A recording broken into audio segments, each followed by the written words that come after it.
Sejam muito bem-vindos a mais um podcast do Presença e Conexões. E hoje nós estamos recebendo aqui a querida Bianca Neri, que é mãe de 3 filhos, né? E já é casada há mais de 17 anos com Jorge Neri. Seja bem-vinda, Obrigada, Bianca. É um prazer te receber estar aqui com vocês nessa tarde. A Bianca, ela é farmacêutica bioquímica, né, de formação, mas está se graduando também agora em neurociência comportamental e está trabalhando em um novo projeto, um projeto sensacional, junto com a Ludmila Almeida, né, as duas fundaram a comunidade As Arqueiras. É um projeto dedicado especialmente a mulheres, né, trabalhar com as mulheres, e agora ela vai nos contar um pouquinho desse projeto sensacional. Então seja muito bem-vinda, Bianca. Dani, é um prazer convite, te receber. Obrigada. Bianca, a gente no nosso primeiro quadro, né, que a gente tem no nosso programa, que é o Se Apresente, a gente queria saber um pouco mais sobre você, né? Aqui na nossa apresentação a gente contou, né, que você é mãe de 3 filhos, que você é casada há 17 anos, mas tem mais uma curiosidade que eu queria que você explicasse pra gente, né? Já que você também é pastora, né? Mentora de mulheres, e a gente queria saber quem é Bianca Neri. Gente, é um prazer, uma honra estar aqui com vocês. Mulheres empreendedoras, mulheres que querem fazer a diferença, né, na vida das pessoas. Eu acredito muito que tudo que nós fazemos é para frutificar, para abençoar outros, né? Então, eu sou Bianca Neri, mãe do Lucas, da Letícia e da Rafaela. Casada há 17 anos, conheço meu esposo há mais de 25 anos. E estamos juntos nessa caminhada. Meu esposo é médico e pastor também. E desde muito nova, Sueli, eu já ajudei pessoas. Desde adolescente eu tinha esse prazer em ajudar minhas amigas. Aconselhamento, eu era aquela amiga que sabia ouvir, que gostava de dar conselhos. E trabalhei, como a Dani falou, sou farmacêutica bioquímica. Trabalhei muitos anos na indústria farmacêutica. Foi onde eu desenvolvi minha carreira, né, onde eu cresci. Profissionalmente, onde eu liderei pessoas, fiz diversos cursos na área de vendas, de desenvolvimento pessoal, de gestão, e a minha carreira foi se construindo, né, de uma farmacêutica bioquímica a uma neurocientista comportamental. É bem amplo, né? O mundo dá voltas. E a questão de ser pastora é um chamado mesmo, né? O pastoreio, ele é algo muito gratificante, porque eu entendo que é uma missão, né? Um propósito de Deus na minha vida. Eu tive um encontro com Deus muito nova, com 16 anos, e dali eu entendi que a minha vida tinha um destino e tinha um propósito, né? O primeiro entendimento na vida que eu tive. Então, quando eu entendi que minha vida tinha um destino e um propósito, e que Deus não me criou por acaso ou do acaso, e que eu era amada, e que eu era filha, e foi uma grande mudança de rota na minha vida. Sim. Então, naquele momento, eu comecei a entender que existia um propósito. Sim. E comecei a conhecer meu propósito. E nesse desenvolvimento, em conhecer meu propósito, trabalhando com pessoas, porque eu trabalhei com pessoas a vida inteira. E tem algo da minha carreira também que não foi comentado. Eu trabalhei com marketing multinível também, onde eu conheci a Dani. Sim, exatamente. Que é um grande laboratório, né, de desenvolver líderes, de formar pessoas, e foi um lugar que eu formei muitos líderes. Então, eu sempre vi minha carreira apontando para formar líderes, né, a minha carreira profissional. Eu sempre caminhei com pessoas que eu formei. O marketing multinível, né, ele ensina muito a ser intencional, né? A ser intencional, a desenvolver habilidades, porque quando fazer conexões, né, que a conexão ela leva ao propósito. E, na realidade, o marketing multinível, você só cresce se você formar líderes. Sim. Porque senão você vai ganhar com vendas, né? Para você ter uma organização estruturada, você precisa formar líderes. Sim. Pessoas que dupliquem. Se você não souber duplicar aquilo que você está passando, as pessoas não vão fazer. E as pessoas vão se desmotivar. Então, realmente, é uma grande escola. Foi uma grande escola na minha vida, dentre todas as coisas, né? As empresas que eu passei por grandes multinacionais, né? E dentro da grande multinacional, você também desenvolve diversos talentos e habilidades. Sim. Mas eu costumo dizer que a maior escola da minha vida é o relacionamento com pessoas. É a conexão, é estar junto, é a caminhada junto, é ver as pessoas se desenvolverem. O maior laboratório somos nós, é a nossa vida. Minha maior experiência hoje é o meu casamento. são os meus filhos, são o desafio de ter filho homem, filha mulher. Enfim, são tantas atividades que a gente desenvolve e exerce enquanto mulher. Que realmente eu falo que não foram as grandes multinacionais, não foi o marketing multinível que trouxe a maior experiência da minha vida. Eu falo que o meu maior laboratório foi a minha casa, é o meu lar. Bianca, e para conhecer um pouquinho mais, né, da tua vida, da sua história, a gente queria saber, você é aqui de Brasília, nasceu aqui, e como que as suas, né, raízes influenciaram, né, a sua paixão por ajudar as mulheres a encontrar a sua identidade, o seu propósito de vida? Você acha que, como você contou pra gente, né, que já com 16 anos, você sentiu esse chamado de Deus, né? Teve esse encontro. E você acha que essa questão de ajudar mulheres também vem lá da infância, vem das suas raízes, da sua criação? Como que foi isso? Sim. Eu acredito muito que já existia um talento dado por Deus, né? Talentos são um conjunto de habilidades que nascem conosco. E dentro da vida nós desenvolvemos novas habilidades. Então, um dos talentos que Deus me deu foi a arte de se relacionar. Isso é talento. Claro que eu poderia desenvolver essa habilidade, mas eu acredito que foi lapidada, né? Sim. Eu nasci com esse talento. E eu sou filha de gaúcho, gente. Eu sou filha de um gaúcho tagarela. Olha, de gaúcho eu conheço bastante. Eu morei numa colônia gaúcha minha infância inteira. Então, eu sou filha de um gaúcho falante, alegre. 2 anos que ele nos deixou, um cara extraordinário. Então, muito das minhas raízes, e filha de uma carioca linda também, maravilhosa, uma mulher incrível, inteligentíssima. Eu tive uma origem muito boa, né? Filha de gaúcho com carioca, uma mistura. Que mistura. Saiu essa pessoa sensacional, olha só. Feijoada com chimarrão. É bem isso. E o meu pai, ele teve alguns papéis fundamentais na minha vida profissional, tá? Ele veio do interior do Rio Grande do Sul. Ele era jogador de futebol, fazia agronomia. Olha. E ele veio de uma origem humilde. E dentro desses desafios, ele conta que foi ter o primeiro sapato com 14 anos, né? Assim, é uma situação difícil para você pensar naquela época um médico. Ele fez medicina em Pelotas. Ele disse que fez uma prova com Deus. Se Deus fizesse ele passar em medicina, se ele conseguisse passar, porque ele estudava em escolas mais fracas, né? Sim. Ele largaria tudo para ajudar as pessoas e largaria o futebol.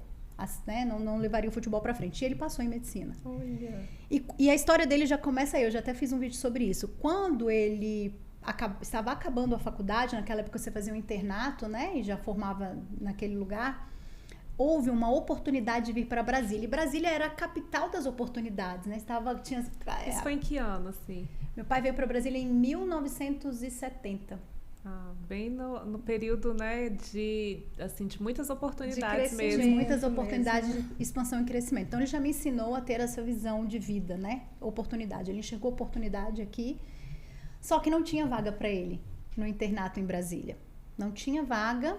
E ele me contava, isso eu novinha, eu ouvi ele falando isso. Minha filha, onde ia 10 e 11? Onde vai 10, vai 11. Essa era a frase do meu pai, eram 10 vagas. Uhum. Ele era o 11º. Igual coração de mãe, sempre cabe mais um. Não tinha possibilidade, mas ele abriu o mar, né? Ele veio. Sim. E quando chegou aqui, ele falou, eu durmo no pronto-socorro. Ele veio para o hospital de base, foi recebido pelo doutor Adi Prates Flores, que era um cardiologista, era diretor na época. Eu durmo no plantão. Eu durmo na maca, eu durmo no chão. E ele ficou e foi grande destaque. Eu tenho um quadro dele de 1972 como o destaque da medicina do Distrito Federal. Que maravilha. Então eu entendi dentro disso que o impossível, ele não existe para uma pessoa determinada e uma pessoa que sabe o seu talento. Meu pai já sabia o propósito dele. Então, quando você fala de raiz, de propósito, eu aponto muito para o meu pai, né? Para os meus pais, para a minha origem. Então, ele foi um homem destemido, determinado. Ele sabia o que ele queria e ele conquistou na área profissional grandes realizações. E você escolheu, né, a área farmacêutica também, né? Provavelmente teve uma influência aí do seu pai, né? Sim. Nessa sua escolha e nessa área hospitalar também, provavelmente, né? Isso eu imagino, né? Que você tenha crescido sempre muito contextualizada, né, com esse ambiente, né, de cuidado, de apoio às pessoas, né? Sim, isso trouxe muita até dificuldade, porque eu queria ser médica. Meu irmão é médico e eu ia pro pronto-socorro com meu pai, novinha. Minha mãe colocava a gente para ir, para ver, e ele ficava a tarde inteira atendendo as pessoas no pronto-socorro. E de ortopedia, gente, traumatologia, era fratura exposta, enfim. Sim. Não dá nem para levar o filho pro trabalho. Não. Meu pai era raiz mesmo, né? E o que acontece? Eu sempre pensei que a medicina era o meu propósito lá atrás, porque a medicina ajuda pessoas. Olha que incrível. A medicina cura, a medicina ajuda as pessoas. Então eu achava que esse era o meu caminho. Sim. Mas Deus tinha algo diferente para minha vida. E talvez o que Deus queria que eu ajudasse realmente a alma das pessoas, né, a trazer curas em outras áreas, não no corpo apenas. Então, dentro disso, eu passei um momento de crise para descobrir o meu verdadeiro propósito ali, né, nessa parte que o adolescente está tentando descobrir a sua carreira.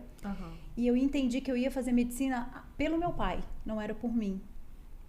E eu gostava de química, eu fiz farmácia meio que... Você tinha vontade de impressionar seu pai? Tinha, muita vontade. Todo filho, ele quer impressionar o pai. Ele quer trazer um filho que ama o pai, ele quer impressionar. Então, meu irmão é ortopedista também. Minha sobrinha, filha do meu irmão, passou em medicina agora.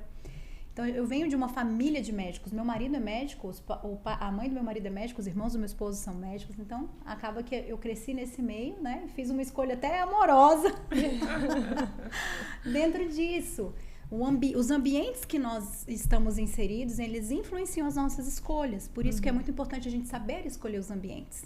Né? Eu casei com um médico. Então, certamente o ambiente me influenciou a fazer essa escolha. Agora, nessa indústria farmacêutica que você atuou, né, você acabou exercendo também muito uma paixão muito grande por liderança, né?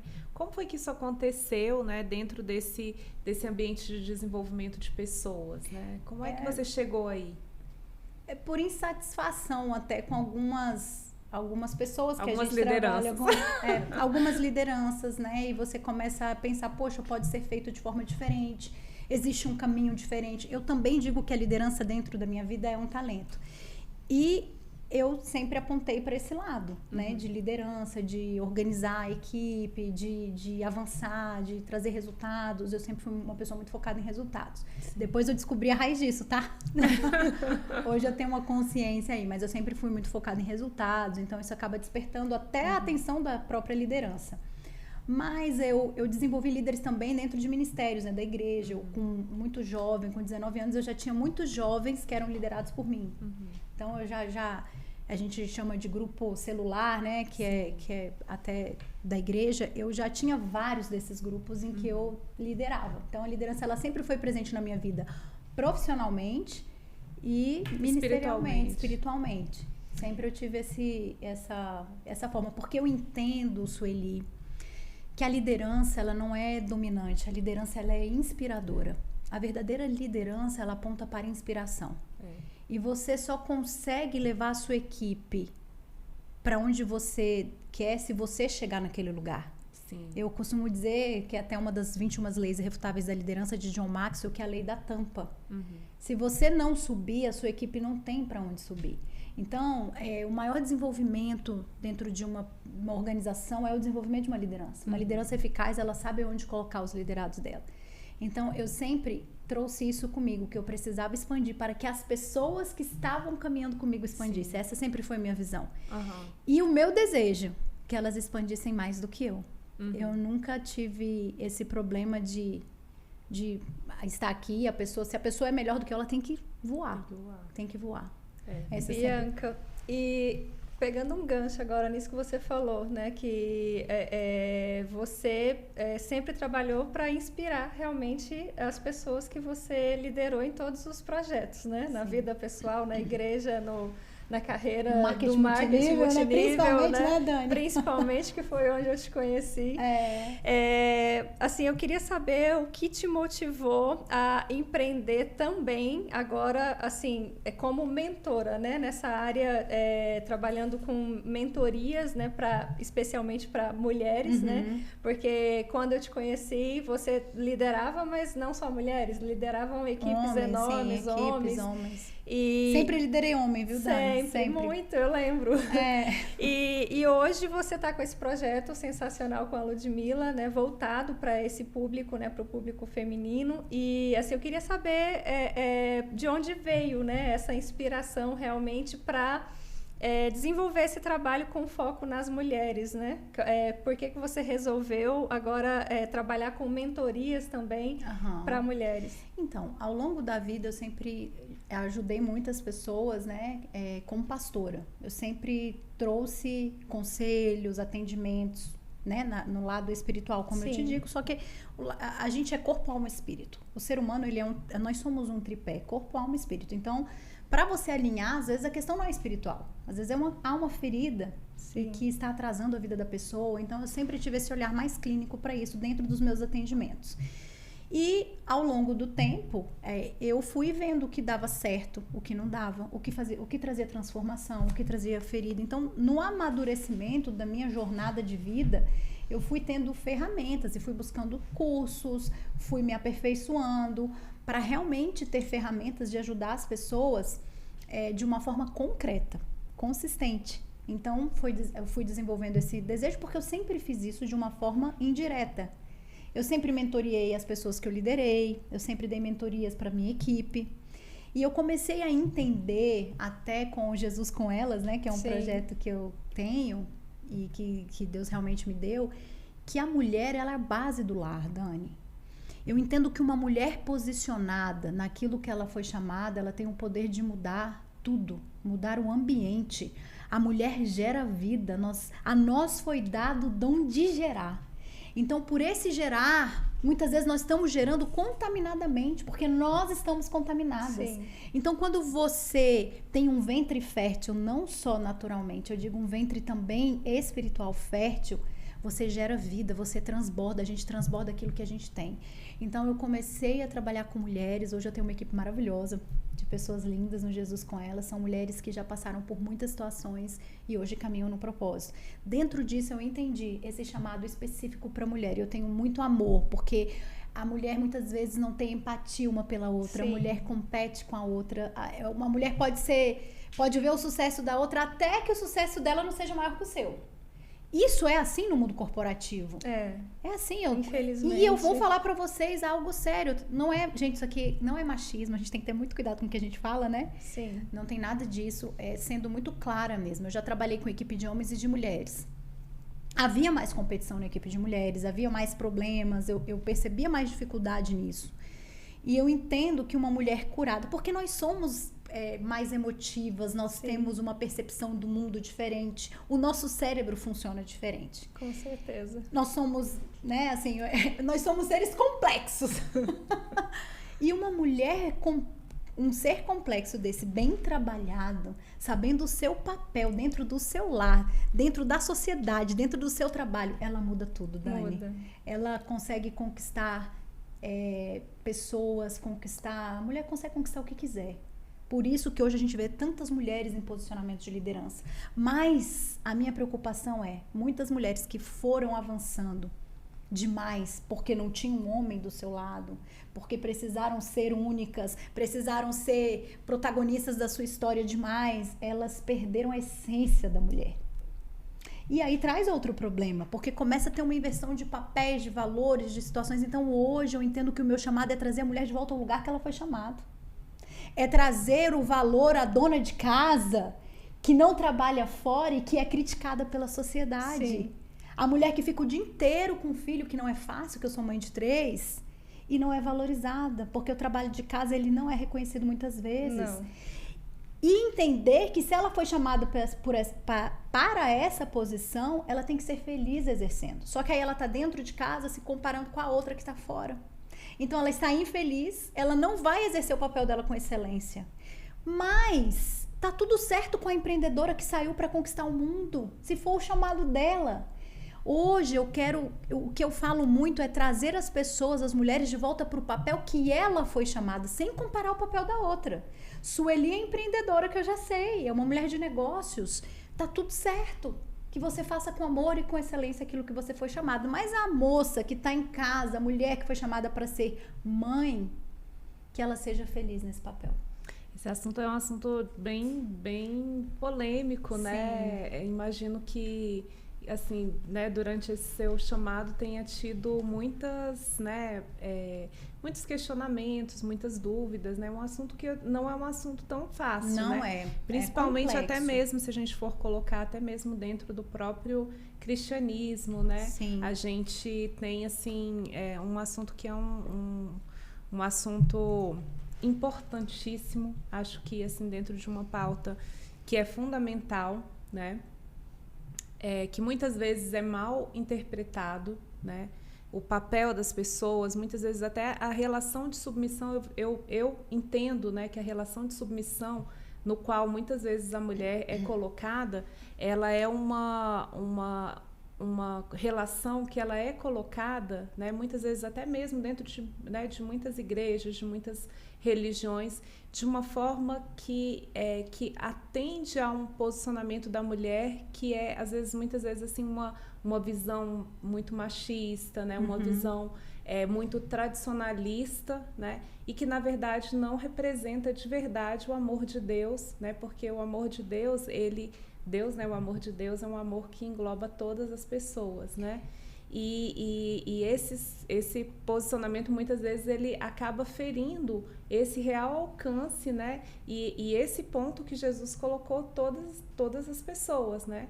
Que é um ponto onde todas as pessoas são alcançadas, igualmente alcançadas, Igualmente. com a mesma oportunidade. A mesma né? oportunidade. Então, Ele é um Deus justo, é um Deus bom. E se você observar, Sueli, bom ponto que você colocou, o ministério de Jesus, ele foi permeado por mulheres. Sim. As mulheres sustentaram o ministério de Jesus. As mulheres caminharam com Jesus. As mulheres lavaram os pés de Jesus com lágrimas e secaram com seu cabelo, né? Enquanto os homens muitas vezes estavam pedindo para elas saírem, né? Sim, e Jesus, ele amava as mulheres e caminhava com as mulheres e respeitou o papel da mulher. É o que eu digo, a mulher gera. Deus não deu o dom de gerar um útero para a mulher por acaso. Nós temos um ventre que foi criado para... Isso é constitucional, criado para gerar. A gente pode gerar vida ou morte, inclusive se a gente estiver no papel errado. Não é sobre isso, né? Sobre não poder, a mulher não poder alcançar, a mulher pode. Mas é sobre a gente entender que existe um papel que foi designado para nós. E nós temos que ser felizes realizando isso. Se você tem um propósito, Sueli, você vai abençoar muitas vidas dentro do seu propósito. Você vai gerar empregos, você vai gerar valor. Você como empreendedora, você gera. E isso é lindo. Porque você atendeu a um chamado. Então você está no lugar certo, fazendo o que você tem que fazer. Mas ao mesmo tempo, a gente tem que ter cuidado, porque nós geramos vidas. E os filhos precisam da atenção da mãe, né? Então, a gente vive num malabarismo. E do pai, né? Porque e do pai, hoje a gente, principalmente. Inclusive uma coisa nessa geração, né? Uma geração com a paternidade fraca, né? Porque esse peso, né? Às vezes, assim, desigual, que muitas vezes, né? A gente tem percebido, né? Na geração, que muitas vezes é colocado como se fosse uma responsabilidade da mulher, né? E a gente, assim, que tem lidado também com muitas pessoas, a gente tem observado o quanto que muitas vezes o papel do pai, quando ele deixa só na mão da mulher, né, a relação com os filhos, ela passa a ser uma relação bastante difícil, complicada e compromete todo o emocional, né? Então, assim, às vezes eu fico assim, muito preocupada, né, com a nossa sociedade e tudo que ela imputa para a mulher, e tudo que ela exime, esse peso, o homem, né, e o papel do homem com relação principalmente aos filhos, né, e assim, sem saber, né, o quanto que esse papel ele é central, fundamental na construção, né, do caráter, das emoções, e a neurociência explica isso, tá, Sueli? E da relação com Deus. Sem dúvida, a paternidade hoje, eu falo, gente, isso me arrepia de falar. Sim. Eu vou falar para vocês uma coisa, nós vivemos hoje numa geração de orfandade de pais vivos. De pais dentro de casa, né? A gente tem pais dentro de casa, mãe assim, né? dentro de casa, que estão tão preocupados. Olha que frase forte. Muitas vezes os pais estão tão preocupados em dar oportunidade para os filhos para terem uma vida melhor do que a que eles tiveram, que eles roubam a oportunidade do filho de viver uma família. de ter uma base, de ter amor, de ter atenção, de ter estrutura. Então, muitas vezes, para dar oportunidade, esses pais estão roubando a oportunidade. E até com boas intenções. Então, essa geração é uma geração órfã. Muito pesado. Sim, isso. Muito e pesado. A gente começa a ver uma geração de doenças emocionais. As consequências são, exatamente, elas são emocionais, elas são na desestruturação da família. São emocionais, né? E que vêm pro corpo, né? Assim, porque começa... Totalmente. Né? Grandes doenças, muitas doenças do corpo que são primeiro na alma e refletem no corpo, né? E por falar em alma e também na parte intelectual, né? E que eu acho que tem a ver também, né? Quando você fala em neurociência. Né? É de uma grande complexidade, né? Muito complexo. Você está se graduando em neurociência comportamental, né? Isso. E eu imagino o quanto que isso é fundamental em todo esse trabalho que você faz com pessoas, né? Em toda essa responsabilidade, né? Em lidar com as pessoas, em saber o peso, né, que quando você como líder, né, tá à frente de pessoas, tudo que você coloca, né, isso assim é algo que pode mudar substancialmente a vida de uma pessoa. Então isso traz toda uma responsabilidade muito grande, saber como isso impacta no outro, né. Então assim liderança requer uma enorme série de habilidades, responsabilidade, desenvolvimento pessoal, né? E muitas pessoas, inclusive, têm o papel da liderança, conseguem, né? Tem grande habilidade, né? De liderança, mas muitas vezes não tem toda a ética, todos os princípios, né? Toda uma responsabilidade com as pessoas, né? Que estão debaixo ali da sua liderança. Isso é né? muito sério. E porque fere pessoas, né? Exatamente. Fere pessoas. Eu acho que um grande dom, ele requer uma grande responsabilidade. A gente precisa entender que os dons que nós temos e talentos, eles requerem responsabilidade. Sim, exatamente. E essa linha da neurociência que você entrou, qual a importância dela nesse trabalho seu que você faz, principalmente o de mentoria? Como você faz essa mentoria? A neurociência, ela explica os comportamentos, cientificamente, tá? Ela explica por que determinada pessoa reage de um jeito ou age de um jeito. Tem algum mecanismo cerebral que leva ela a ter aquele comportamento, tá? Então, eu trago a neurociência como ferramenta, mas é um conjunto. É corpo, alma e espírito. Então, a neurociência, ela trabalha muito a alma, porque as suas reações, as reações da alma, elas vêm do seu cérebro, tá? E como que me ajuda? A neurociência, ela ensina a fase de desenvolvimento cerebral da criança, por exemplo, nosso cérebro, o cérebro humano é o único cérebro que demora 7 anos aí para se amadurecer, né? A criança, ela não nasce andando. Uma zebra, 20 minutos ela vai sair andando, até porque senão ela pode vai sofrer a ação de um predador. Então, o que eles têm em rapidez, em agilidade, eles perdem flexibilidade. O cérebro humano é o cérebro mais flexível e de alta complexidade e de capacidade de adaptação de todos os animais. Então, a neurociência, ela mostra que aonde está a compulsão, o que pode ter gerado uma compulsão. Aí, se eu trato uma pessoa que tem compulsão, eu vou na neurociência. Aí vou tratar outras feridas, porque algo desencadeou aquilo, tá? A ansiedade, que é o excesso de ansiedade. A neurociência explica o que acontece no corpo dentro da ansiedade, como seu cérebro reage, o que ele libera, né, de hormônios, como seu corpo vai reagir diante de uma ansiedade. E por que uma ansiedade vira uma síndrome do pânico? Uma ansiedade não tratada. O que é cada vez mais comum, né? Sim. Não existem números hoje, né, que consigam replicar quantas pessoas estão passando por ansiedade e por síndrome do pânico. Sim, a síndrome do pânico, ela é uma reação à ansiedade. O corpo, ele tem tanto medo de sentir tudo aquilo que aconteceu na ansiedade, na crise de ansiedade, que você entra no pânico. Ou seja, então crise é uma evolução. É uma evolução. A crise do pânico, ela nada mais é do que o medo de sentir aquela ansiedade nova. Então, seu corpo bloqueia. Você sofreu um trauma com a crise de ansiedade, traumatizou. Tá? O trauma, ele é estabelecido depois que você teve uma ruptura, uma reação, seu sistema nervoso fica confuso. O sistema nervoso, ele se confunde. As sinapses mudam, a forma muda.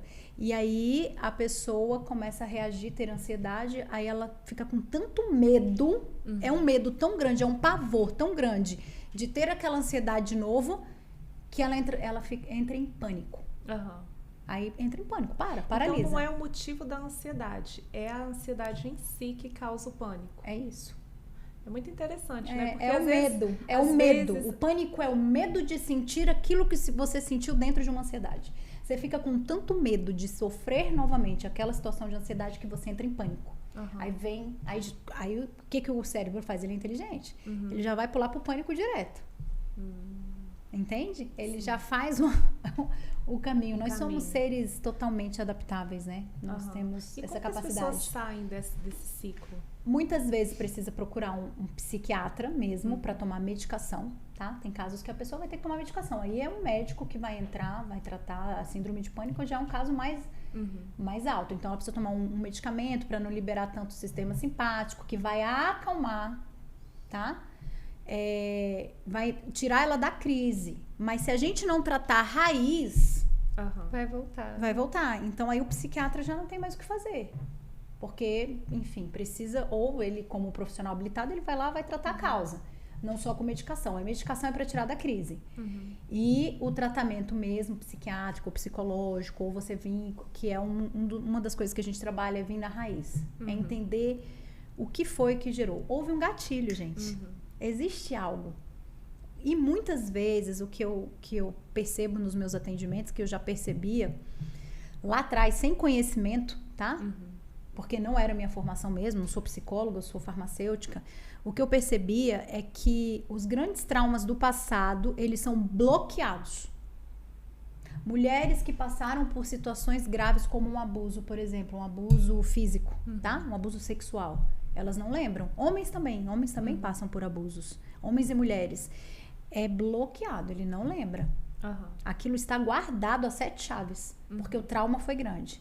Só que não lembra, e aí casa e não consegue ter uma relação boa com o esposo. Tem nojo de toque. Ela não sabe que ela foi abusada, mas a reação e o comportamento dela mudou. Então a gente vem lá atrás, porque às vezes foi quando criança, principalmente traumas de infância. A criança, ela bloqueia, o cérebro ele bloqueia. Eu sofri um acidente de carro. Eu capotei, o meu irmão estava dirigindo, a gente capotou o carro, eu fiquei muito ruim, tive traumatismo craniano. Com quantos anos? 18. Eu estava indo fazer vestibular. Meu Deus! E eu não lembro de nada. Eu fui lembrando, eu não lembro, eu estava dormindo, mas eu para tirar a carteira eu tive muita dificuldade. Mas você não lembra, assim, que eu já ouvi alguma coisa sobre isso, né? Que, tipo assim, na hora que você estava andando de carro, você lembra. É isso. Aí depois, na hora que tem a dor, que tem tudo, você é como se ficasse um branco ali, né? É isso. É isso. Na realidade, eu não senti. Mas você estava dor. Acordada? Eu não. Ou você desmaiou? Eu desmaiei, fiquei desacordada. E eu não lembro de nada. Assim, meu irmão conta, eu escuto relatos do que as pessoas falam, mas aí eu voltei, porque eu não podia entrar numa curva que começava meu coração a acelerar. Eu tinha pânico de curva. Não eu dirigindo. Se alguma pessoa logo com 18, 19 anos, eu andava no carro com alguém, entrava numa curva e meu coração acelerava. Porque foi numa curva que o carro capotou. Mas assim, teoricamente, o meu cérebro bloqueou. Então, quando você vem entendendo, você vai lembrando das coisas, tem que ser intencional. Não existe cura sem intencionalidade. Sim.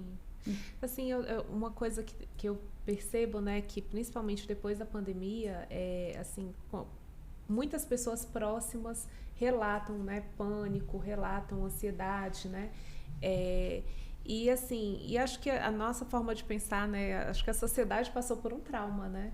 A sociedade passou por um trauma, mas já tinha muita coisa que estava lá mascarado, Sueli. Porque a pandemia, pra mim, pra minha família, foi um desafio financeiro. Porque meu marido é médico, ele produz e ele ganha. Então, financeiramente, foi um desafio. Mas foi um período maravilhoso. Meus filhos, eu falava, meu Deus, que delícia. Eu almoçava todos os dias juntos. A gente fez tantas atividades. A gente corria, fazia atividade física. a gente fez tantas coisas juntos que fortaleceu os nossos laços. Mas isso é a convivência, né? Porque a própria pandemia, saber que a sociedade está passando por aquilo, as cenas que a gente via na televisão, né? Da quantidade, sim, muitas perdas, né? Muitas mortes, sim, sem dúvida. Nesse sentido que eu penso, Entendi. e assim, até assim, todo o receio com relação às pessoas mais velhas da nossa família. Sim, né? O primeiro momento é um momento de muita insegurança. Uma insegurança em saber se a gente podia ir no mercado, né? Sim.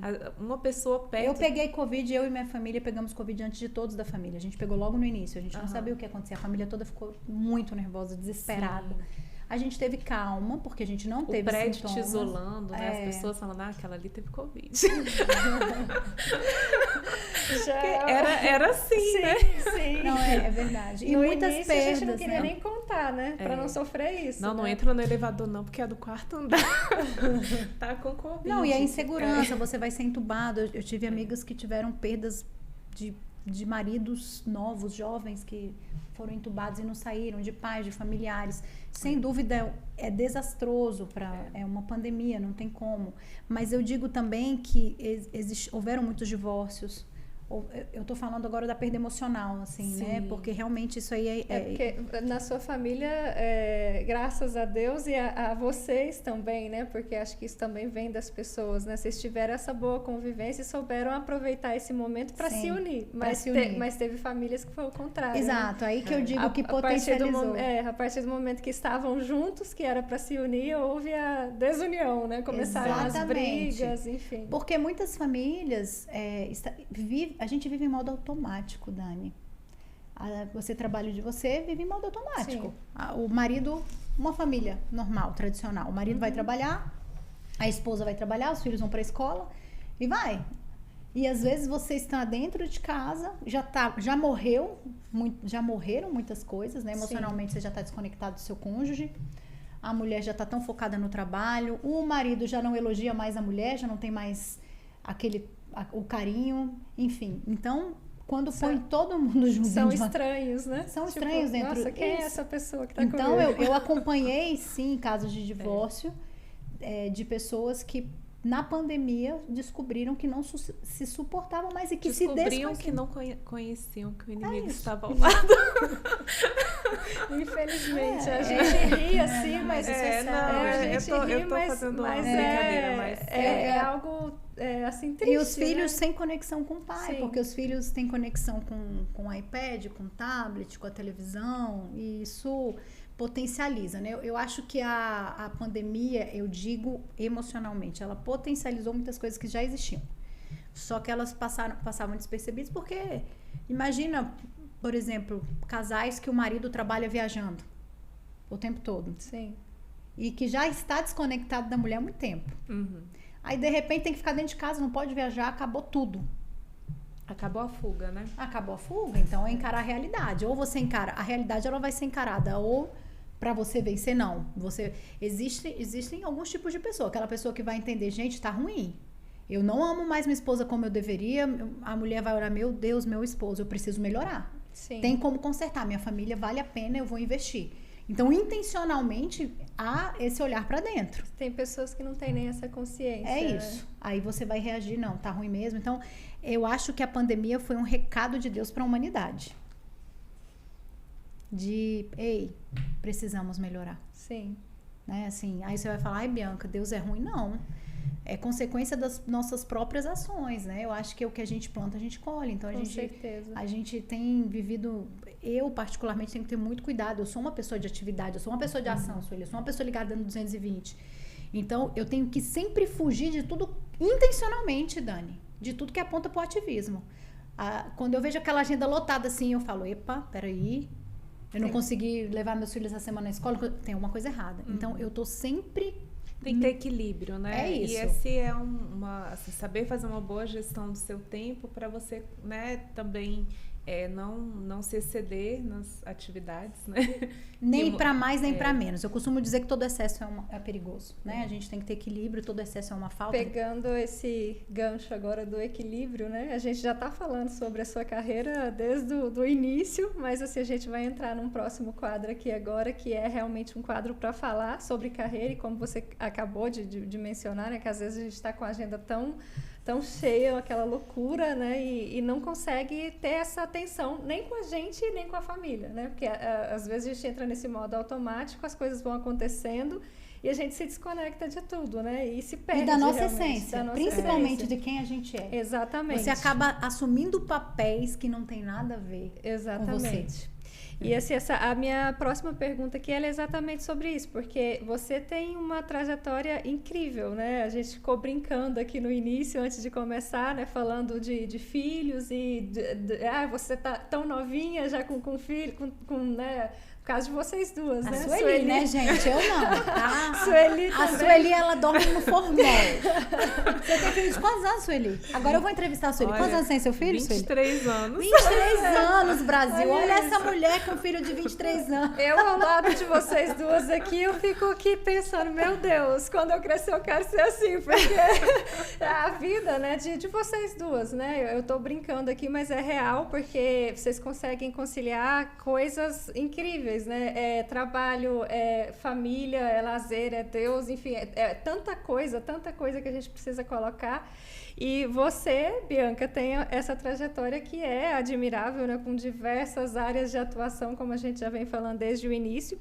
E a gente falou aqui que você é pastora, começamos a falar logo atrás também do movimento, né, Jesus com Elas, que é um movimento que você, né, criou também, e ele foi criado a fim de ajudar, né, as mulheres a realmente entender essa identidade em Deus, né, porque como a gente está falando de toda essa loucura que a gente vive, e que não é uma coisa atual, isso já vem, né, de alguns anos. Então eu queria saber o que te levou assim, a criar realmente esse movimento, se esse movimento ele influencia hoje também nesse trabalho, né, de mentoria com as mulheres.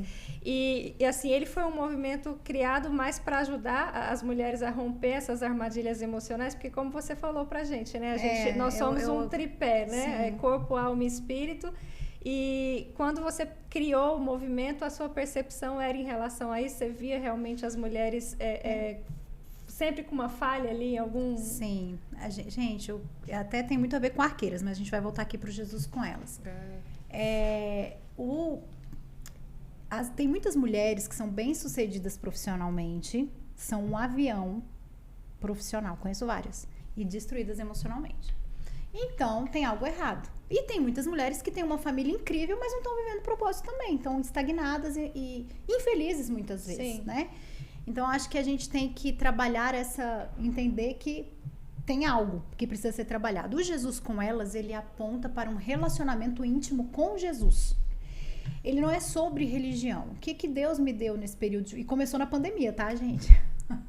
O Jesus com Elas começou na pandemia? Começou na pandemia, o Jesus com Elas. Eu pensei que já era desde 16 anos. Não, Jesus com Elas é um movimento recente. Deus me deu esse movimento com mulheres, porque eu entendi que através de um relacionamento íntimo com Cristo, a mulher consegue restaurar a identidade dela, ela consegue entender quem ela é.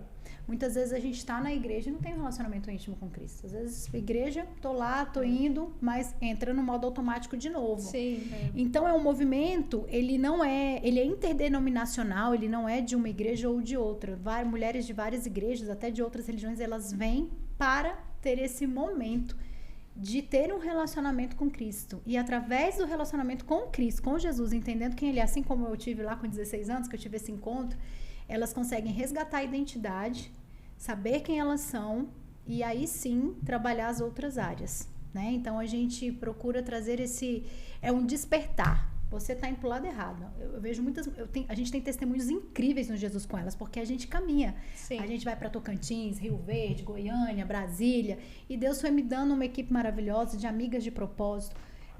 Amigas que caminham comigo há muitos anos, e aí as pessoas foram chegando, Deus foi dando uma liderança, mulheres preparadas.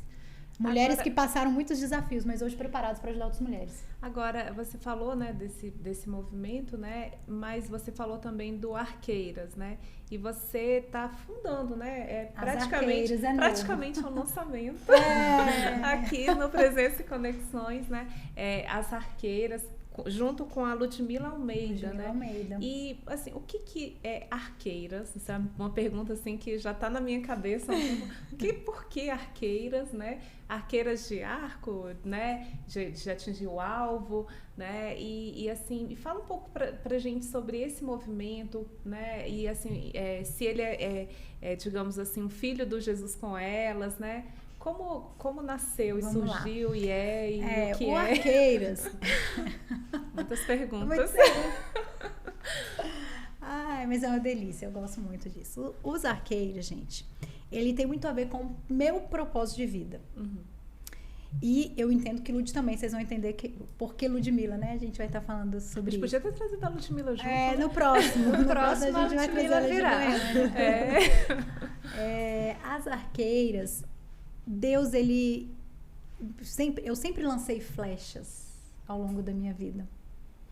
E muitas dessas flechas que eu lancei, mulheres que hoje estão em grandes lugares altos, que é vivendo o propósito de Deus, e mulheres que eu peguei lá atrás, sem intenção. Não era uma coisa intencional. Eu fazia isso naturalmente. Muitas dessas mulheres foram lançadas. E eu comecei a perceber que as pessoas que passavam pela minha vida, de alguma forma, eram lançadas para os seus destinos. Né? Através do aconselhamento, da amizade, até amigas. Uhum. Eu vejo a amiga fluir. Hoje eu estava até conversando com uma amiga minha que trabalha com mentoria de filhos, uma irmã de vida, Bel. Hoje eu mandei uma mensagem para ela falando: louva a Deus pela sua vida, porque você está vivendo seu propósito, você olha o tanto de gente que se abençoou, enfim, é uma situação que ela conseguiu abençoar muitas pessoas porque ela viveu o propósito. Uhum. Então eu entendi que ao longo da minha vida eu lançava flechas para o alvo. Só que a gente vive num mundo que você só pode avançar, você não pode recuar.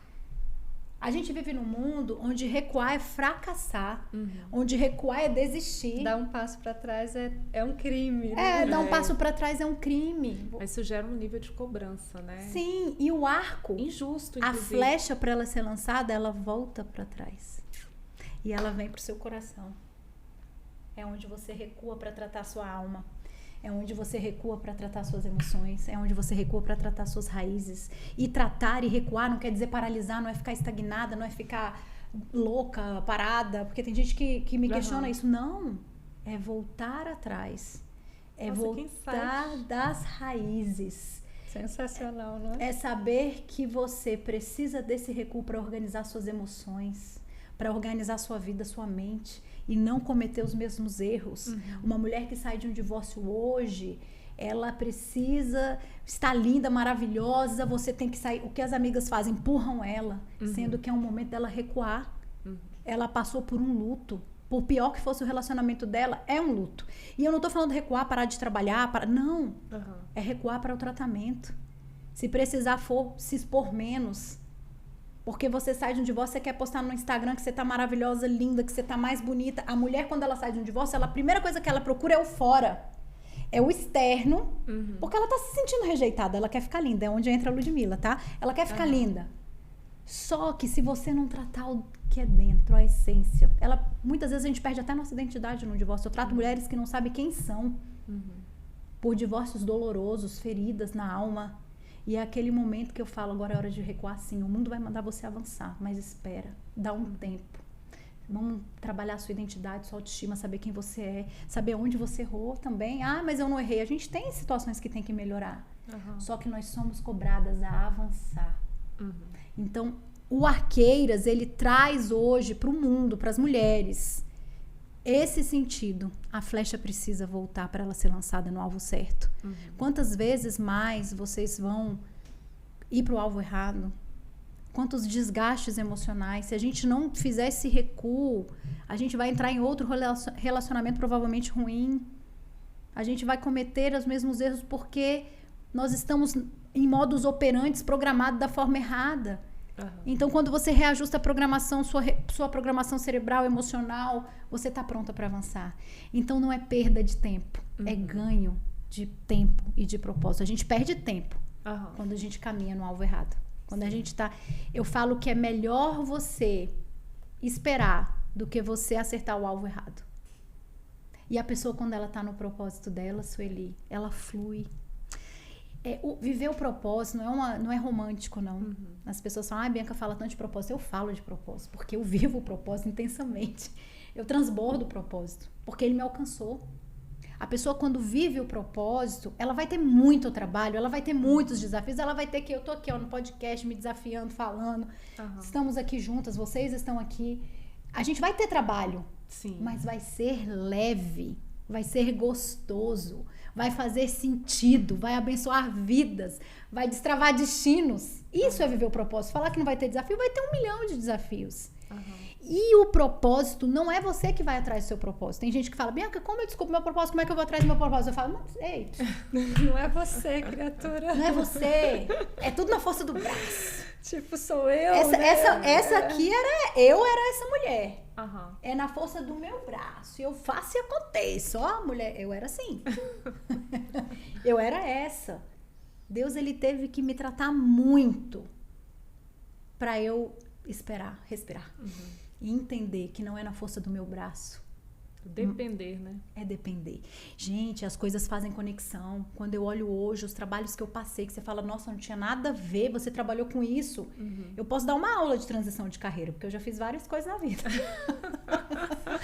Só que hoje, quando eu paro pra pensar as conexões que eu fiz, as coisas se encaixando como um quebra-cabeça, eu falo, por que a gente é tão ansioso quando é mais jovem? Por que a gente quer fazer tudo? Por que a gente atropela tudo? Aí começa a fazer escolha errada, não se trata, não cura. Gente, parece que eu tô aqui ouvindo a Bianca e tudo é pra mim. Tipo assim, tudo que ela tá dizendo assim, é pra mim, sabe? Porque é incrível isso, né? Assim, quando essa ansiedade que a gente vive querendo resolver tudo, querendo colocar tudo do nosso jeito, né? No nosso tempo, na hora que a gente quer. E quando você começa a entender que não é você, que não é a hora que você quer, o seu jeito, que é Deus, né? Que Ele está fazendo as coisas. Ele direciona, Ele conecta as pessoas, né? E eu falo isso sempre com a Sueli, né? O nosso projeto também é muito recente. E eu falo isso hoje para todo mundo, só pode ser por Deus, porque assim, há 1 ano e meio eu não conhecia a Sueli. E eu quero falar uma coisa para vocês aqui. Dani, você tá caminhando no seu propósito. Quando eu vi o roteiro, eu vou chorar, gente. É que eu acho lindo demais. Até a Lara ali, ó, arrepiando. E eu vi você caminhando em caminhos que não eram para você.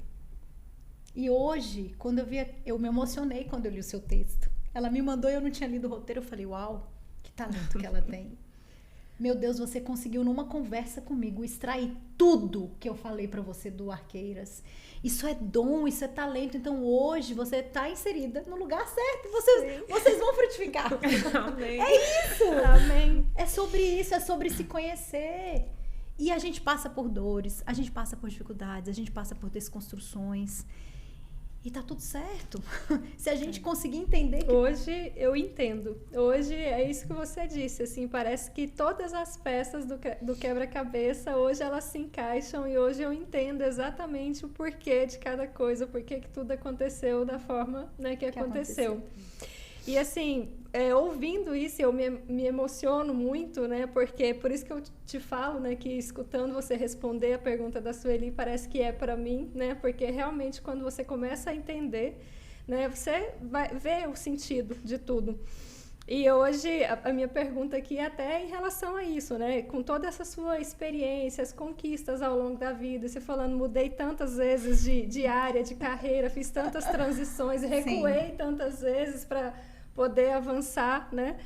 E com tudo isso você acabou desenvolvendo, né, esse método que você está explicando para a gente agora, né, para ajudar as mulheres, né, a romper essas armadilhas emocionais e avançar em direção ao seu propósito, que é uma coisa linda isso. Então, assim, você me contou também nessa nossa conversa, né, que você vai trabalhar alguns pilares, né? Vocês estão juntas, você e a Ludmila, você trabalhando essa parte... Eu vou falar porque a Ludmila também, que eu não acabei não falando, eu vou explicar para vocês.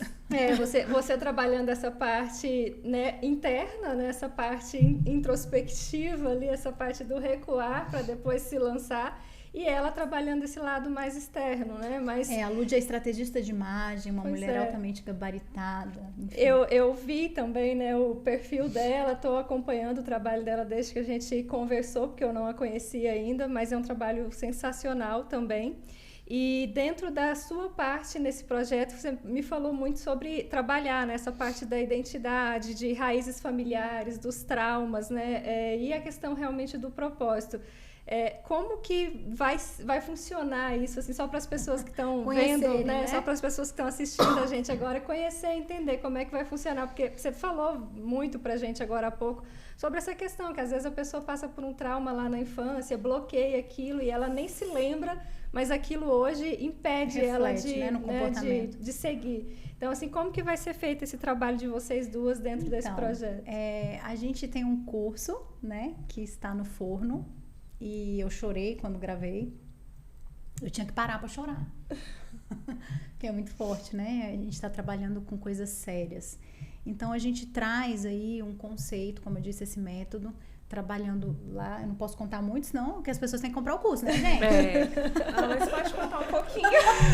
Não, mas eu já tô querendo. Dá o gostinho aqui para os nossos ouvintes. Então, vamos lá. A gente trabalha essa parte de raízes familiares, porque existem heranças adquiridas. A gente herda a parte psicológica, a gente herda comportamento e, por que não, tem uma herança espiritual também, né? Cultura, um ambiente que você está inserido, e acabamos herdando esse legado também espiritual, querendo ou não. Então, a gente vai entrando nas nossas raízes familiares para você conhecer o local que você foi inserido. Tem gente que não sabe de onde veio, né? Bianca, e como é que você vai fazer? Mas vai ter comportamentos desde muito novos de quem criou essa pessoa. O lugar que você esteve inserido nos seus primeiros anos de vida. É muito importante você entender a cultura, como que eles trabalhavam. Enfim, tem famílias aí que tem problema de divórcio, eu tô dando um exemplo. Então, toda a linhagem divorciou, toda a linhagem teve perda financeira, ou toda tem vício, é alcoólatra, é compulsiva. A gente tem que entrar na raiz. Descobrir de onde vem. Isso, né? Então a gente entra na raiz, a gente trabalha a identidade de origem, falando sobre atributos, que vem de Deus, porque Deus nos originou, então a gente volta para o começo. Dentro disso você descobre atributos, Dani, que você tem, está em você, mas por algum motivo você não está exercendo. Então a gente trabalha todos esses atributos, todos eles, explica um pouquinho de cada para você, né, saber. A gente trabalha talentos, porque por incrível que pareça, pasmem, as pessoas não sabem quais são os talentos delas, tá? Se você conversar com a pessoa, qual é o seu talento? Vai patinar. Então, a gente explica o que é talento, como ele surgiu e como identificar. Tem tarefas, né? Aí, dentro disso, você tem que fazer algumas tarefas. Aí, a gente vai avançando. Aí, vai indo para os traumas, fracassos, frustrações. Vai aprendendo a ressignificar. Vai aprendendo aonde você parou. Em algum lugar, a pessoa vai se encontrar ali. E, dentro disso, esse curso que a gente gravou agora, porque nós teremos outros, esse primeiro, a pessoa é um mapeamento. A pessoa vai entender.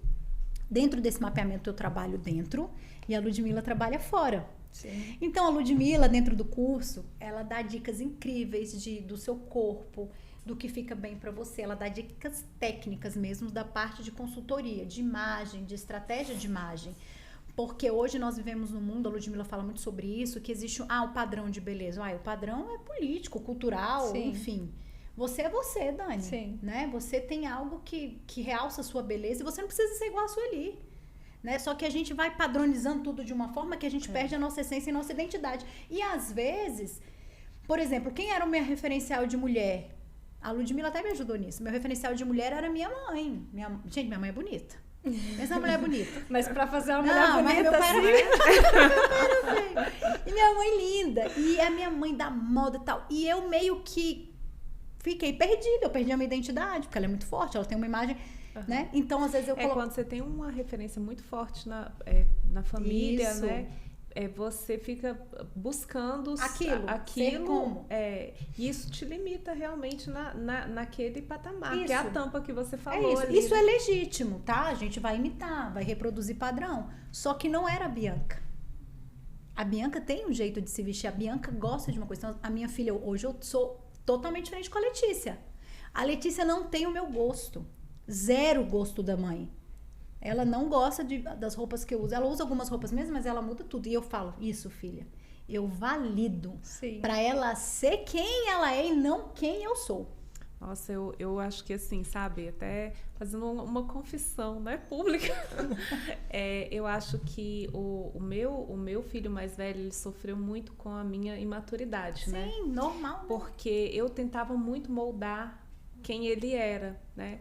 E já hoje, com o meu filho mais novo, que eles têm uma diferença de 12 anos de idade, eu já era outra pessoa, né? Outra maturidade. 12 anos depois, você já é uma outra mulher, né? E o meu filho mais novo, eu acho que eu já, assim, peguei muito mais leve. Ele, né? Às vezes ele sai com uns figurinos, assim, que jamais, se fosse o Lucas... Você deixaria? É muito diferente, né? Cabelo, né? Assim... O Lucas, quando ele queria cortar o cabelo, eu sempre queria que ele cortasse aquele cabelo, né, bem tradicional e tal, né? E ele acabou ficando uma pessoa muito tradicional mesmo. Mas, ele assim, novinho, mas parece que tem aquela coisa, né? Tipo assim, como se ele já tivesse uma cabeça bem à frente da idade dele, né? Ele mesmo sempre se diz, né, assim, eu sou velho, né, assim, né, porque minha cabeça já é uma cabeça de velho, né. E pode ser realmente, né? E tem mesmo, tem a essência dele e tudo. Mas, assim, você falando isso, né, assim, me remete muito a esse erro que eu acho que é muito comum, né, mas assim, não é proposital, eu acho que todo mundo que quer acertar, né? Sem dúvida. Erra, a gente erra querendo mas acertar. Por falta de conhecimento, né? Por falta de maturidade, né? Por muitas coisas, né?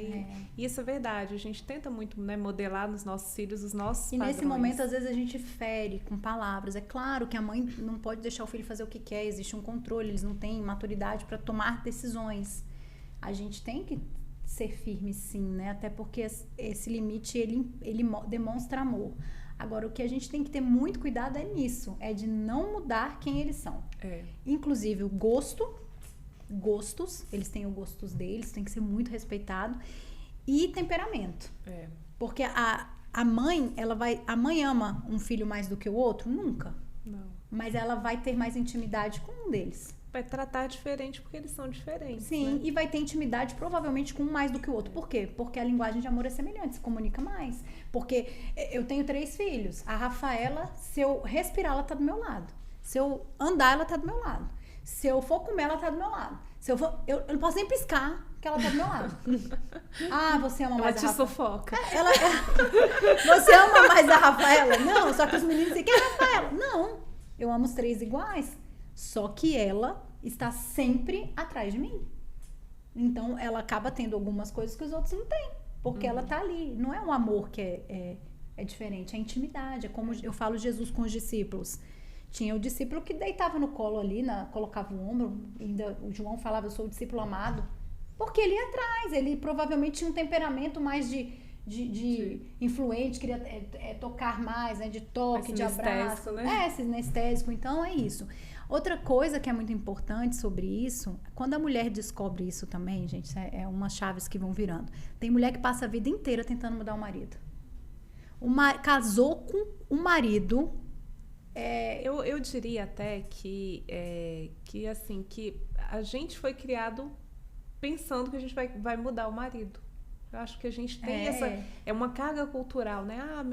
Meu marido não sabe se vestir. Quantas mulheres você já ouviu falando assim, meu marido não sabe se vestir, eu tenho que arrumar uma roupa para ele? Muitas.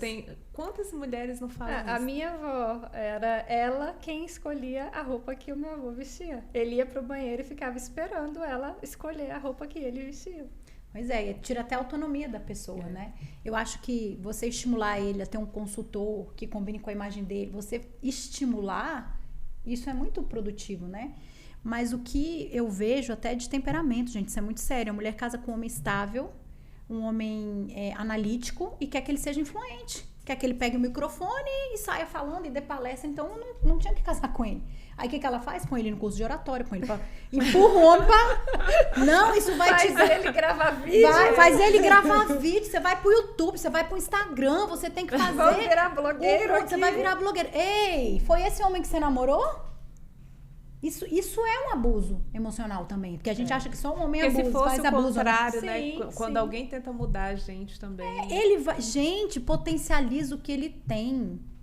Uau, às vezes ele não é o cara que vai pegar o microfone e vai arrebentar no palco, ou vai arrebentar aí no YouTube, no podcast, mas ele é o cara que vai ser conselheiro, que vai mudar um esquema porque ele é conselheiro. Aí você tá roubando ele de ser conselheiro, porque você quer que ele seja o cara que filma. E isso é muito sério. No namoro, a gente tem que olhar essas coisas. A gente vê muitos casamentos que não deram certo justamente porque é essa ideia de tentar mudar o outro. Por isso, no Arqueiras, a gente trabalha essa raiz, a identidade. Então, as mulheres começam a se descobrir de dentro para fora e de fora para dentro. Sim. E no Arqueiras, né, você tem daí essa parte do de fora para dentro, né? Você tem um papel importante da Ludmilla, né? Isso. Que ela ajuda as pessoas a descobrirem, né, essa identidade, o propósito, né? E essas questões, existem também as questões, né, da imagem, né? Total. A sua imagem, ela tá muito ligada a quem você é, a sua essência, o seu propósito.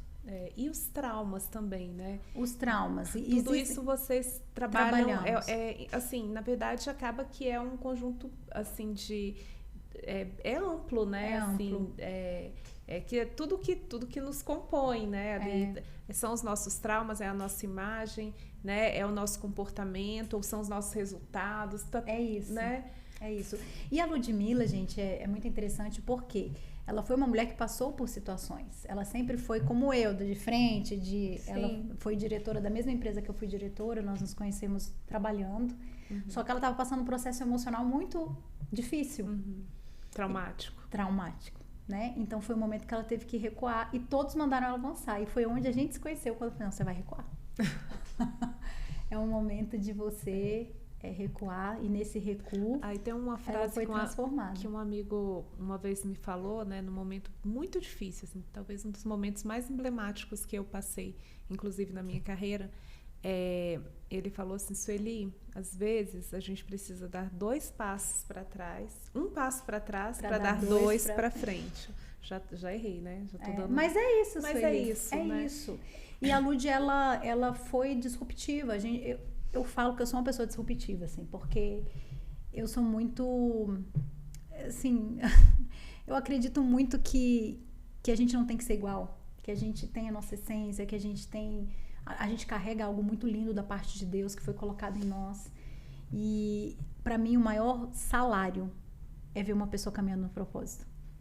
Para mim a maior alegria, isso libera minha endorfina. Por quê? Porque tem a ver com o meu propósito. Entende? Então a Lud, nesse momento que todos falaram para avançar, ela recuou, foi tratada, passou por um processo muito doloroso, abriu mão de muitas coisas, não tem mudança sem renúncias. Sim. Cada escolha uma renúncia. É o passo para trás, né? E nesse passo para trás, hoje, é uma mulher que está livre para dar voos altos, pronta, trabalhada, pronta para alcançar o alvo, e dentro disso a gente juntou os nossos projetos, porque ela sempre lançou mulheres também para os destinos, né? Muito de forma também, talvez não tão intencional, mas a carreira dela levava as pessoas para esse lugar, e a minha Deus nos uniu, né?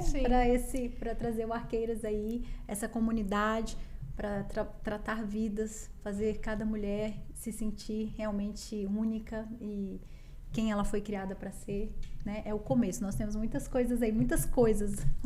Não, eu tô super empolgada só de ouvir, né? Aquele dia da nossa conversa eu ouvi e já achei tudo assim muito incrível, né?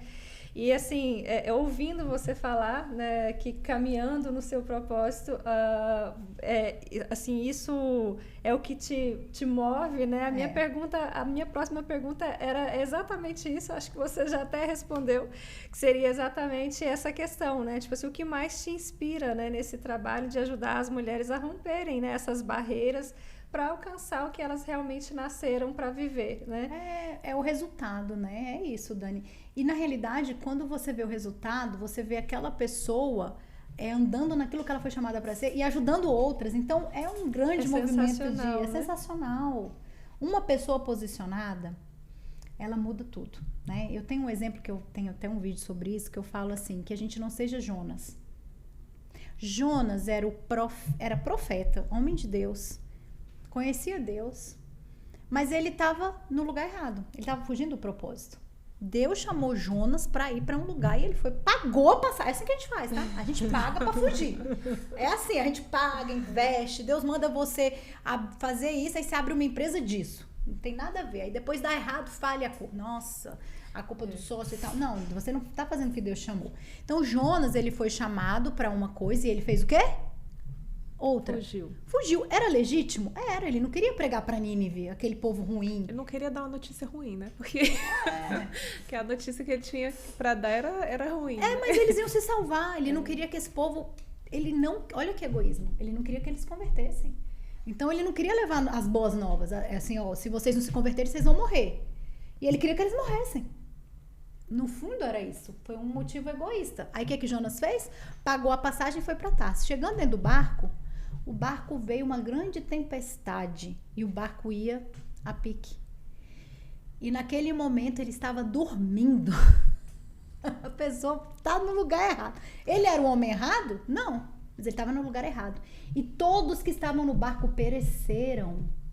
Uma pessoa no lugar errado, fora do propósito, ela atrapalha a vida de muita gente. O dono do barco teve perda financeira, ele teve que jogar tudo fora para ver se parava a tempestade, se o barco ficava vazio. Então, quantas perdas financeiras a gente não tem, quantas coisas não acontecem porque a gente está no lugar errado. Jonas, no lugar errado, ia pôr todo mundo a perder. Quando ele falou, não, me joga para fora. Eu já entendi que o problema sou eu. Entendeu? E aqueles homens nem tinham coragem de fazer aquilo. Então, existem Jonas nas nossas vidas. Sim. A gente precisa estar atento para os Jonas que estão caminhando conosco, que são pessoas boas, mas estão no lugar errado. Como nós podemos ser Jonas na vida de outro. Uau, é forte isso. É forte. Precisamos estar atentos. Então, você vivendo o seu propósito, você caminhando naquilo que Deus te chamou, você não vai atrapalhar ninguém. Ô, Bianca, agora quais são os elementos de uma trajetória bem sucedida de uma mulher do ponto de vista pessoal, emocional, espiritual, né?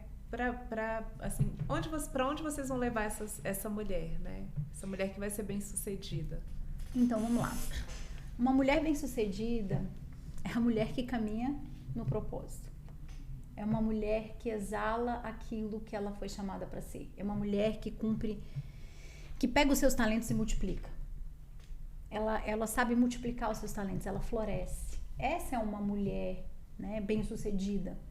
E como a gente disse no começo, se o propósito dela é estar em casa e formar flechas, eu digo que ela é uma arqueira. Eu sou uma arqueira, eu tenho filhos. Eu estou lançando 3 pessoas para um destino. Sou eu que estou responsável por eles. Se ela foi chamada para isso e o marido tem eles em comum acordo, ela tem esse poder de ficar em casa e o marido ele exerce a função mesmo de provedor, tá ali, que ela faça com excelência. Então, às vezes no curso Arqueiras, a mulher vai descobrir que esse é o sucesso dela. A mulher bem-sucedida está no papel certo. Agora, se tem situações, ela não tem que estar nesse papel, ela tem que ter esse papel, uma mulher casada com filho, mas tem algo para liberar, quando ela entra nesse algo para liberar, é o lugar dela. Então, você pergunta, o que é uma mulher bem-sucedida para você numa trajetória de uma mulher bem-sucedida? É uma mulher que não se compara com a outra. É uma mulher que se conhece. É uma mulher que se ama. Porque se você não se amar, você não consegue amar os outros. É uma mulher que tem visão de futuro. É uma mulher que sabe ir no passado para trazer as experiências, executa no presente e vai para o futuro para sonhar. Eu digo que o futuro é o lugar que a gente sonha, que a gente planeja, mas a gente tem que voltar ao presente para executar.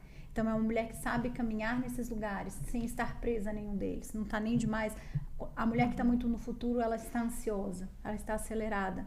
A mulher que vive o presente, ela está executando, ela está fazendo o que ela tem que fazer. E nem presa nas raízes do passado.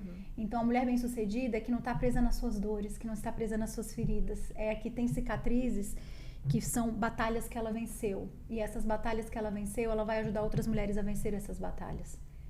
Que ela já passou. Tem um versículo, né, que foi o versículo que, inclusive, do meu casamento, eu nunca vou esquecer. Que é, hoje é o dia que o Senhor te deu. alegrai-vos e regozijai-vos nele, né? E eu sempre falo esse versículo, porque esse versículo fala sobre a importância da gente saber viver o dia, né? É isso. Ele fala sobre a importância, né, da gente usufruir o presente, né? É isso. Por Só isso que muitas vezes... o dia de hoje é o presente. É isso. E é um versículo simples que a gente muitas vezes não entende. O versículo do seu casamento e não vive. Porque a gente está ou presa no passado, nas dores, nas feridas, nas situações não resolvidas, estamos presas. E isso é difícil, porque aquela ferida nunca vai ser cicatrizada. Ou a gente está no futuro demais, acelerada, com a visão lá na frente. Nós conversamos sobre isso no almoço hoje. Foi exatamente essa a nossa fala hoje na hora do almoço. E quando a gente está no presente, a gente consegue... A gente tem que passear no futuro, no passado. A gente passeia, porque o passado foi onde você teve experiência. Seu cérebro vai para o passado. A sua decisão imediata, essa neurociência explica. Você me falou de neurociência. Né, você me perguntou sobre, a neurociência mostra que a decisão ela é imediata. Seu cérebro muitas vezes até inconsciente. A primeira decisão, né? Fica aquela dúvida, e aí, é inconsciente? Não é? É inconsciente. Você vai buscar onde? Nas suas raízes, com o que você aprendeu. Então, às vezes você vai errar, porque você não, a sua raiz está ferida. A sua raiz não foi tratada. Então, a sua primeira decisão vai ser ruim. E o cérebro, ele não consegue tomar várias decisões ao mesmo tempo. Ele toma uma decisão. A decisão pode mudar. Mas é uma decisão. Naquele momento ele tomou uma decisão. Então, quando a gente tem as nossas raízes tratadas do passado, a gente consegue avançar de uma forma diferente. Vão existir feridas no propósito? Vai. Vão. Você vai ser ferido no meio da sua caminhada? Vai, é inevitável. A ferida é inevitável. Né? Aí eu falo, a dor é inevitável, o sofrimento é opcional. Então, se você foi ferido novamente, você já sabe o caminho da cura. E quando a gente entende esse caminho da cura, a gente consegue fazer com que aquela ferida se cicatrize e é uma marca na sua vida. É uma história. É a sua experiência. É a sua experiência. E você vai avançar. Você não vai mais escorregar naquela casca de banana, né? Machucou, doeu, mas você aprendeu. Então, é esse o sentido da gente ter aprendizado. E por mais bobo que pareça, as pessoas muitas vezes não aprendem. Não aprendem. E tem pessoas também que, de alguma forma, elas querem estar presas na ferida. Tem vantagens na ferida, tem vantagem. Muitas vezes até por uma situação assim, né, de ser protegida, de ser cuidada, de não assumir a responsabilidade, né? Se vitimiza nessa... A vantagem, sim. Ela consegue ir nesse lugar e não avança, e está presa, enfim, não consegue ver o benefício da cura. O benefício da cura é muito maior, só que vai doer mais. Você se submeter ao tratamento exige dói. coragem, né? Exige coragem. Eu falo que a maior coragem de uma mulher, a maior coragem não é avançar sempre, mas é muitas vezes ter coragem para parar e recuar num momento. Essa é a coragem, se submeter ao processo. Sim. Porque você vai atropelando, isso não é ser corajosa. A gente recebeu aqui, né, um dos nossos convidados, que foi o Fábio William, né? E ele tinha acabado de ser demitido da Globo, né? E ele estava, assim, falando de uma forma que normalmente as pessoas não falam. E ele faz isso por ser psicólogo, né? Ele falou assim, eu não fui desligado, né? Eu fui demitido. E assim, eu falo isso, ele disse, né? Porque é importante viver o momento. Viver e assumir as coisas e não fugir, né? De uma... Assim, a gente... Se fosse... Ele é psicólogo, né? Perfeito. Eu fui promovido, né? Assim, daí a colocação dele foi perfeita. Se fosse eu fui promovido, você diria, né? Com todas as palavras, né? Eu fui promovido. Mas ele tem toda a razão quando ele diz, né? Que quando a gente vai assumir uma passar por uma dor, uma dor, a gente né? Normalmente tenta fugir, né? O sério é proteção. Vocês já viram que quando uma criança está doente com febre, o que ela faz? Dorme. Às vezes ela dorme. A febre é uma fuga. criança molinha. E é o corpo, né? O corpo dá isso. Enorme, é isso. Bianca, e assim, ao longo de toda essa sua jornada trabalhando, né, principalmente com mulheres, assim, com certeza você já vivenciou, presenciou, né, várias situações, né, emocionantes, várias histórias, assim, de superação. Várias.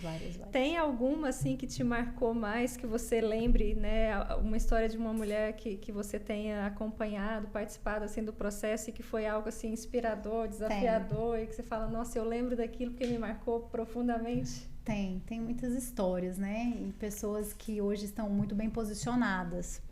Eu tenho uma pessoa que me marcou muito, que foi traída pelo marido e, enfim, e muitas pessoas a julgavam como ela sendo um problema e ela pensou em desistir diversas vezes, enfim, houve todo um trabalho muito grande, tá? Dentro disso, é porque foram anos, né? Sim.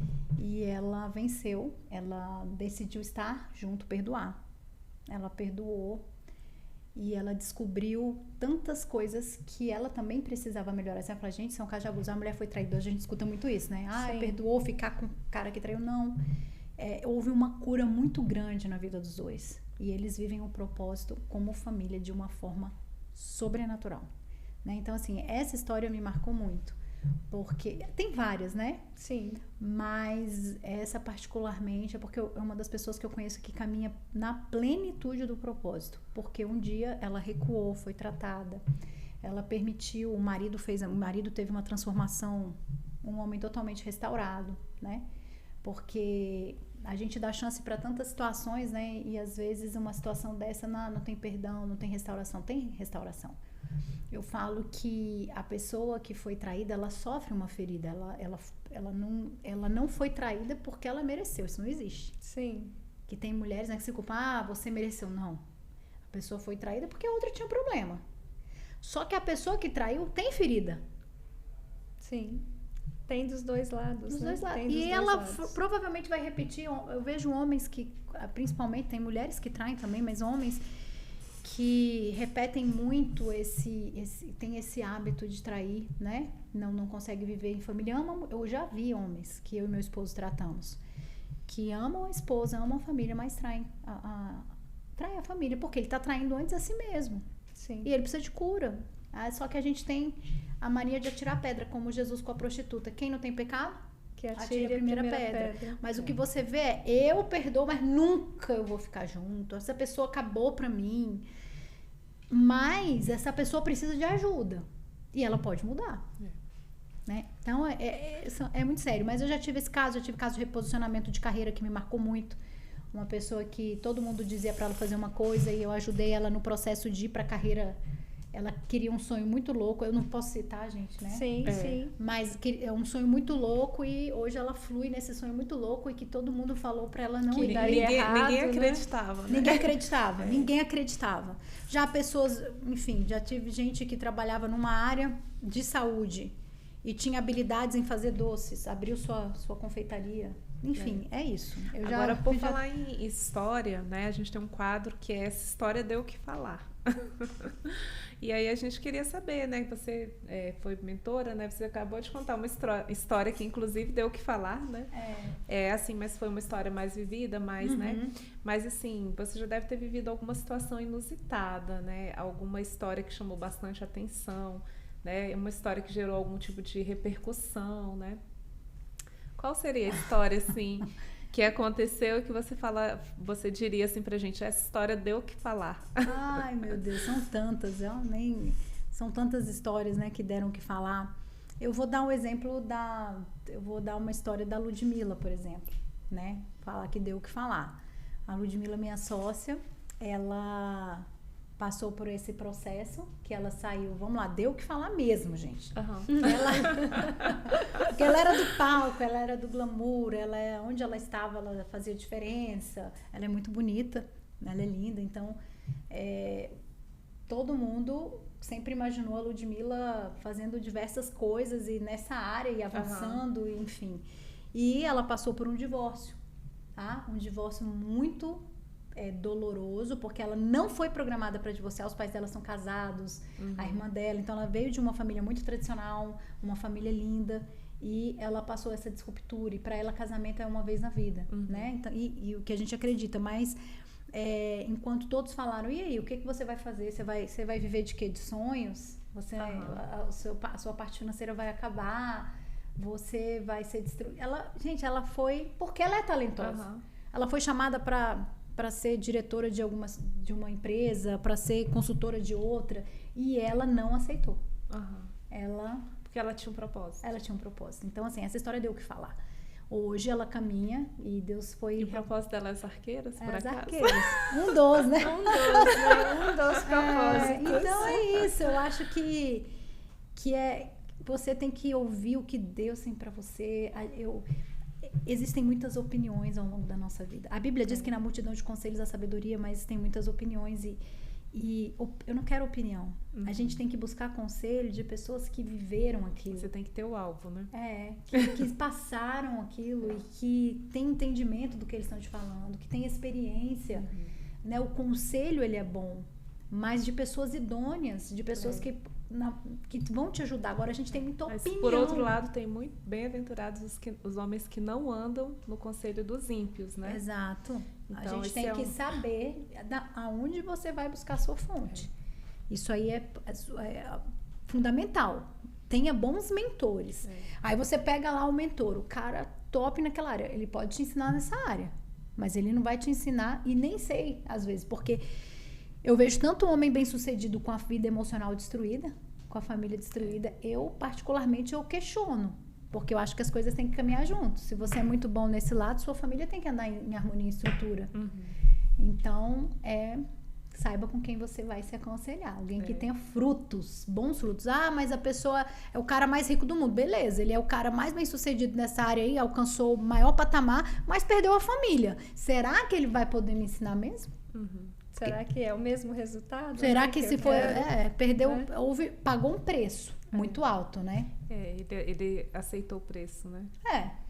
Bianca, e assim, durante esses atendimentos, né, como você mesmo falou pra gente, desde novinha você sempre aconselhou, né, amigas, enfim. Você já se deparou com alguma situação assim, onde a pessoa, como você mesmo disse que você era, né? Eu sou durona, eu faço tudo Várias na força do meu braço. Já! E em algum momento você também já vivenciou a história de alguém, né, que era assim e que você jamais esperava, assim, a pessoa... se entregar, ser vulnerável, né? Se deixar, assim, mostrar suas vulnerabilidades, de repente você viu a pessoa dessa forma, né? De uma forma assim tão aberta ali, se entregando, e isso foi algo assim que te surpreendeu? Como que você lida exatamente eu tenho com resultados, agora eu tô lembrei de outras, são tantas vidas, né? E tantas pessoas que eu já caminhei junto. Geralmente a pessoa, quando ela é muito... se protege demais, quando a pessoa não se permite ser acessada de forma nenhuma e não tem vulnerabilidade, ela tem uma raiz de rejeição. A gente trabalha rejeição e abandono no curso das arqueiras. Então, a pessoa, quando ela não tem acesso, ela provavelmente passou por uma rejeição. O abandono aponta para um lado, rejeição por outro. Tem pessoas que sofreram os dois, mas um dos dois vai prevalecer. Então, a pessoa orgulhosa, a pessoa que não gosta de ser tratada, a pessoa que tem dificuldade de pedir perdão, a pessoa empoderada demais... o excesso, ela tem uma falta e provavelmente é uma raiz de rejeição. Ela foi rejeitada, ou lá atrás no ventre, ou por um marido, ou por alguém. Houve uma rejeição que gerou esse tipo de comportamento. Então, a pessoa, ela não vai dar aberturas para você entrar. Então, eu identifico já de cara. Sim. Eu já sei que, quando eu vejo esse comportamento altamente protetivo, porque a pessoa tem que se proteger, senão quem vai protegê-la? Sim. Eu vou me proteger. A pessoa que foi desprotegida. Então, ela tem esse sentimento de ter que se proteger de tudo e de todos, e ela vai ter dificuldade em abrir o acesso para você entrar e trabalhar o que precisa ser trabalhado.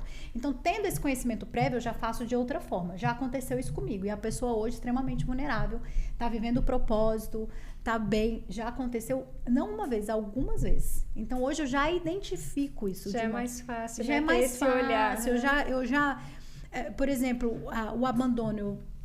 pessoas que tipo, passaram por abandono, aquelas pessoas que não sabem dizer não, que são as boazinhas. Sabe aquela pessoa boazinha demais? Que aceita tudo. Tem até livro que ensina a pessoa a dizer não, né? Eu fui uma que tive que ler. Isso é uma raiz. Isso não é do nada. A pessoa tá com uma dificuldade na identidade dela. E chega em casa, chora, porque aceitou tudo que os outros queriam, se acaba de chorar em casa, tá destruída, mas não disse não, aceitou. E aí nunca impõe, tá? Tem uma coisa que eu falei na live que eu vou falar pra vocês, que é uma experiência minha, tá? Meu pai, eu vou contar uma experiência minha pra vocês entenderem. Meu pai, ele foi meu herói, mas ele nos abandonou. Ele separou da minha mãe e foi uma ruptura. Ele não só saiu de casa, só largou a minha mãe, ele largou a gente. Houve um caminho de restauração, de perdão, muito lindo, tá? Houve um caminho de volta com meu pai maravilhoso. Eu amo meu pai tá creio que está com o Senhor hoje. Mas eu passei um abandono. No auge desse abandono, eu tive que trabalhar. Porque quem ia me sustentar? Quem ia pagar minha faculdade? Então ele abandonou financeiramente também. Total. Ele ficou uns 2 anos, assim, foi um abandono pesado. E eu fui criada com tudo do bom e do melhor, né? Então, eu fui para uma entrevista de emprego na indústria farmacêutica, onde foi minha carreira. No emprego da indústria farmacêutica, na entrevista da indústria farmacêutica, eu passei por naquela época tinha dinâmica em grupo, né? Assim, tem ainda, né? Os psicólogos, uma equipe altamente qualificada, era para um estágio numa multinacional. E eu cheguei lá, muito segura, eu precisava muito daquele emprego, com muita vontade. E todas as vezes que tinha uma dinâmica em grupo, eu ia lá, dava ideia, fazia, porque é meu, né? Aquele espírito de liderança. Aí vinha outra pessoa falava, eu murchava. Aí vinha outra pessoa, e nunca era a minha ideia, sempre a dos outros.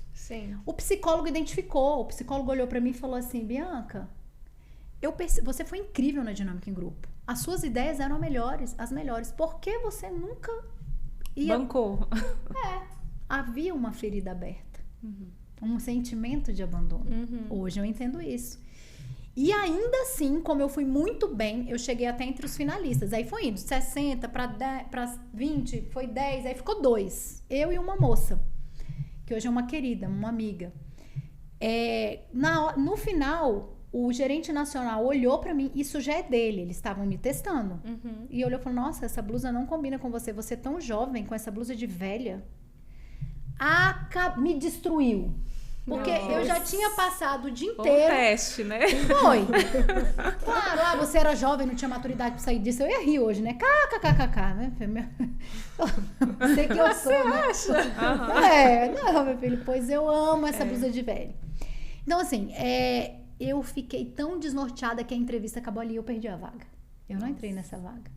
Mas eu estava no meio de um processo, numa ferida aberta. E tem pessoas que o abandono, como elas não identificam, tem abandonos de pai vivos, como nós falamos. Você estava precisando de uma validação, né? Uma validação, enfim, eu precisei muito tempo de validação. A autoestima muito baixa. Eu vim com um processo de autoestima muito baixa. Muitas coisas referentes a isso. Quando houve a cura e a restauração, eu fui até o meu pai, eu e meu irmão, e pedimos a bênção dele, e ele nos abençoou, porque a bênção é a permissão para prosperar.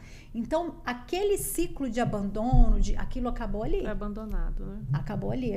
Eu tive que ressignificar isso na minha vida, e muitas coisas a gente tem que fazer atos, eu acho que são memoriais. Tem situações, são ciclos que precisam ser fechados, eu acredito muito nessas atitudes, por isso que tem alguns exercícios no Arqueiros que a gente fala, porque você está declarando algo, né? A palavra tem poder para gerar, né? Então, eu entendi. E é isso, e dentro disso tem várias situações. Agora, Bianca, a gente já está chegando no finalzinho. Gente, se deixar, fica aqui até amanhã, eu falo. A gente vai pro nosso último quadro, né? Que é o quadro Conecta Aqui. Esse quadro, a ideia é responder, tipo, estilo Marília Gabriela, assim, né? Uma frase, né? Uma frase não, uma palavra. A gente fala e a primeira coisa que vier, você fala a palavra. Ou uma frase, assim, né? Só se for muito difícil. Mas a ideia é fazer com uma palavra. É um bate-bola, jogo rápido. Uma memória. O nascimento dos meus filhos. Uma inspiração. John Maxwell. Um amor. Meu marido, George Neri. Essa aqui. Tem que continuar amor, conquistando. amor, você é meu amor, declaração aqui. Uma paixão. Gente, eu já tive algumas paixões, mas hoje, o tênis é uma paixão. Um sucesso. Minha família. Uma música. Ixi. Tem que ser a primeira, né? Vamos lá, né? Tu És Tudo, do Alessandro Vilas Boas. Pra mim, mexe comigo demais. Fé. Tu és tudo. Cristo aponta para Jesus. Seu propósito. Lançar mulheres, lançar pessoas para os seus destinos. Uma arqueira, ser arqueira.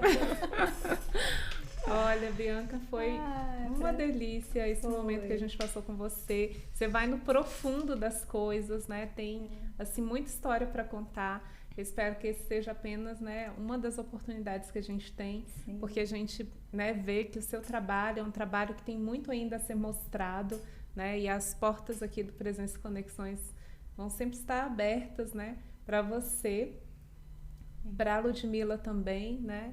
E acho que tem muita coisa que a gente pode trabalhar junto aqui dentro, com né, certeza. do nosso estúdio, né? E, conexões, assim, essa conexões conexão, incríveis.